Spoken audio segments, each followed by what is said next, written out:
Ni mtazamaji wa Tambue Sheria TV. Karibu tena katika wasaa mwingine. Kwa siku ya leo tunaenda kutazamia moja ya makosa jinai, makosa ambayo yanagusa utu na usalama wa binadamu, yaani ubakaji. Na nitakuwa niko na ndugu zangu hapa timu Tambue Sheria TV. Upande wangu wa kushoto ameketi Mr. Limbu Mataba. Upande wa kulia niko naye Kenneth Venus. Tunaenda kutazamia dhana ya ubakaji kisheria, lakini pia ni viashiria vipi kuchukuliwa kama ndio viashiria vya ubakaji, lakini pia mazingira ya ubakaji na adhabu ipi hutolewa pale ambapo tendo la ubakaji linapotokea. Nitaanza na upande wangu wa kulia kwa Mr. Kenneth Venus. Karibu sana. Asante sana. Naam, labda unaweza kutuambia dhana ya ubakaji imekaaje kisheria? Dhana ya ubakaji ni kitendo ambapo kitendo ambacho mwanaume anamuingilia mwanamke katika sehemu zake za siri bila ridhaa yake, na ni kosa pia kwa sheria za Tanzania, ambapo imeonyeshwa kwenye sheria ya kanuni ya adhabu sura namba 16 iliyofanywa marekebisho mwaka 2023. Na katika ubakaji tunaangalia uwepo wa mwanaume, uwepo wa mwanamke jinsia ya kike, lakini pia tunaangalia ridhaa kwa mwanamke, kwa sababu mwanamke ndiye anayetambulika. Naam, asante. Sasa unahisi labda ukimya pia unaweza kuchukuliwa kama ridhaa ya kufanya tendo hilo? Asante sana kwa swali. Ukiongelea ridhaa, kwanza ridhaa ni hiari, yani ni maamuzi ya mtu ambayo anaitoa, sio ya kulazimishwa, ni hiari yake ambayo anayatoa bila vitisho wala matumizi yote ya nguvu. Na kisheria ridhaa ukimya hauwezi kuchukuliwa kama ni ridhaa, kwa sababu unapoongelea ridhaa lazima kuwe na mtu mwenyewe amekubali, kama ni kwa maneno ama kwa matendo, ambayo anaonyesha amekubali kufanya kitu kwa hiari yake mwenyewe. Naam, asante. Naamini mtazamaji wetu umejifunza vyema. Sasa tunaenda kutazamia viashiria. Nitarudi upande wangu wa kushoto kwa Mr. Limbu Mataba. Karibu sana. Asante sana kwa kuzungumzia viashiria vya ubakaji. Moja kabisa kuwepo na hiyo kumwingilia mwanamke kimaumbile, ambapo kwenye lugha ya sheria tunatumia neno penetration, kwamba kumwingilia kimaumbile. Lakini jinsi ya kumwingilia kuna kuwepo na matumizi ya nguvu. Nguvu inayotumika kwa ajili ya kukamilisha hilo tendo. Sheria ya makosa ya jinai hiyo sura ya 16 ambayo ifanywa marekebisho mwaka 2023 inazungumza wazi kabisa katika kifungu cha 130 kuwepo na hizo viashiria pamoja na matumizi ya nguvu, kumwingilia kimaumbile. Lakini pia haitoshi hapo, bado tunahitaji ile idhini. Kukosekana kwa idhini au kufanya ile tendo kwa mwanamke, hiyo na yenyewe ni mojawapo ya kiashiria cha ubakaji, ndugu yangu.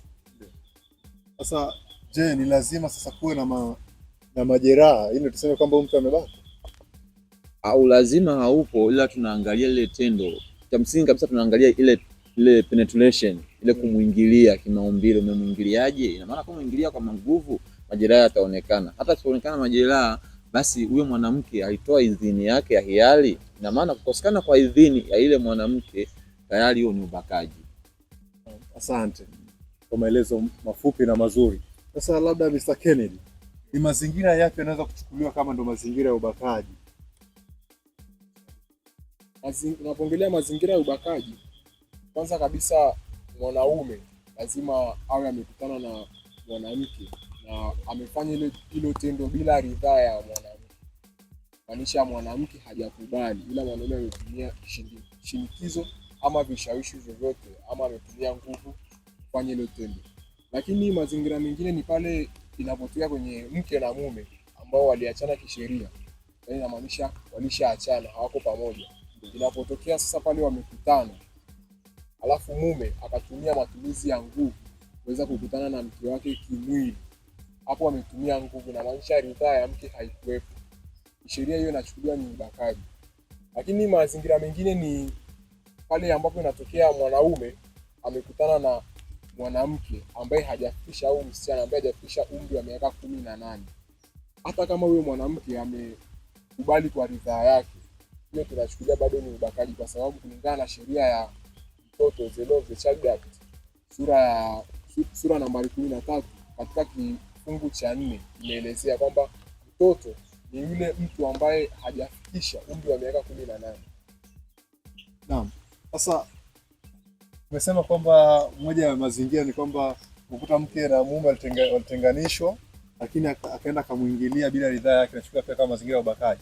Sasa vipi unadhani sasa kama hili tendo ni sahihi kufanyika bila ridhaa hata kama ni mke halali katika ndoa? Hapana, si sahihi na si halali kisheria. Ndio. Kwa sababu ndoa si leseni ya kukutana na mwenza wako kwa nguvu, yani kwa kutumia nguvu bila ridhaa yake. Naam, asante. Sasa ndugu mtazamaji, naamini umepata funzo jema. Sasa tunarudi kwa Mr. Limbo Mataba. Labda unaweza kutusaidia na mtazamaji aweze kujifunza vyema. Labda tendo hili linapotokea ni adhabu gani sasa ambazo huchukuliwa kwa ajili ya kuzuia matendo kama haya katika jamii? Adhabu ambayo inatolewa katika kosa la ubakaji inaelezwa wazi katika sheria ya makosa ya jinai sura ya 16 ambayo imefanywa katika mwaka 2023 katika kifungu cha 131 ni kwamba ikitokea mwanaume amepatikana hiyo hatia atahukumiwa maisha, kifungo cha maisha, lakini pia kuna kifungo cha miaka 30. Lakini kama ni mtu au kijana ambaye yuko chini ya umri wa miaka 18 atapewa adhabu ngumu, kuna viboko na kupewa onyo. Zote hizo ni adhabu ambazo anapewa mtu aliyefanya kosa la ubakaji. Naam, asante.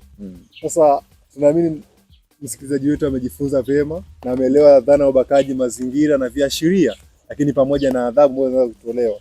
Sasa swali ni je, mtazamaji mwenyewe kujiuliza, vipi mwanaume anaweza kubakwa ama mke anaweza kubakwa na mumewe? Kwa kupata maelezo zaidi na kuzidi kujifunza zaidi, usikose katika kipindi kijacho. Ulikuwa nasi timu Itambue Sheria TV, kiongozi wako akiwa Pastori Anton Obiero, Limbo Mataba, Kennedy Venance.